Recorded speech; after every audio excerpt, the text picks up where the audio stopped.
Hi hello welcome again and welcome back to being Suchi. Hope మీ అందరూ బాగున్నారు కదా. నేను కూడా బాగున్నాను. మీ అందరికీ హ్యాపీ శ్రీరామనవమి. హోప్ ఆ లార్డ్ రామ బ్లెస్సింగ్స్ మీ అందరి మీద ఉండాలని కోరుకుంటూ ఇవాళ ఈ చిన్న మినీ వ్లాగ్ అయితే మీతో షేర్ చేసుకుంటున్నాను. నేను వేయడం నెమలే వేసా, అదేంటో పావురంలా వచ్చింది. సరే, మొత్తానికైతే ఇక్కడ పూజకి ప్రసాదం అవి రెడీ చేసుకుంటున్నాను. ప్రసాదం అంటే పాపం రాముల వారు చాలా లిబరల్గా ఉంటారు. పెసరపప్పు పానకం ఉంటే సరిపోతుంది. నేను ఇక్కడ బెల్లం, శొంఠి, మిరియం పొడి తీసుకుని యాలకులు దంచి చక్కగా నీళ్ళల్లో కలిపి పానకం అయితే రెడీ చేసా.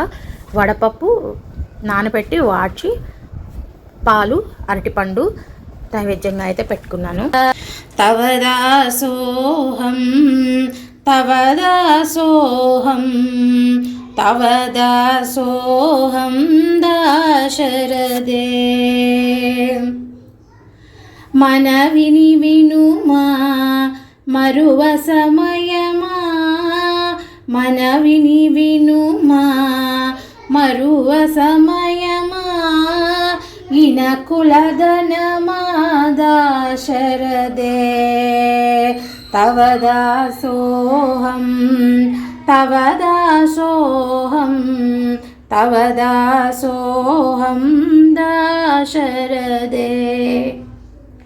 ధరణి వంటి దైవము లేదంటి, ధరణి వంటి దైవము లేదంటి, శరణను కొంటి దాశరథే.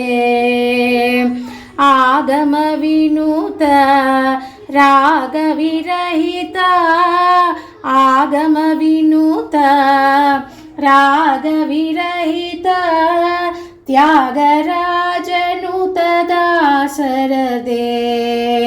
తవదాసోహం తవదాసోహం తవదాసోహం దాశరథే. పూజ చేసుకున్నాక నాకు వచ్చిన 4 పాటలు ఏవో రాముడి మీదవి అలాగా హమ్ చేసుకుని మొత్తానికైతే చాలా ప్లెజెంట్గా ఈ వీకెండ్ ఎండ్ అవబోతోంది శ్రీరామనవమితో.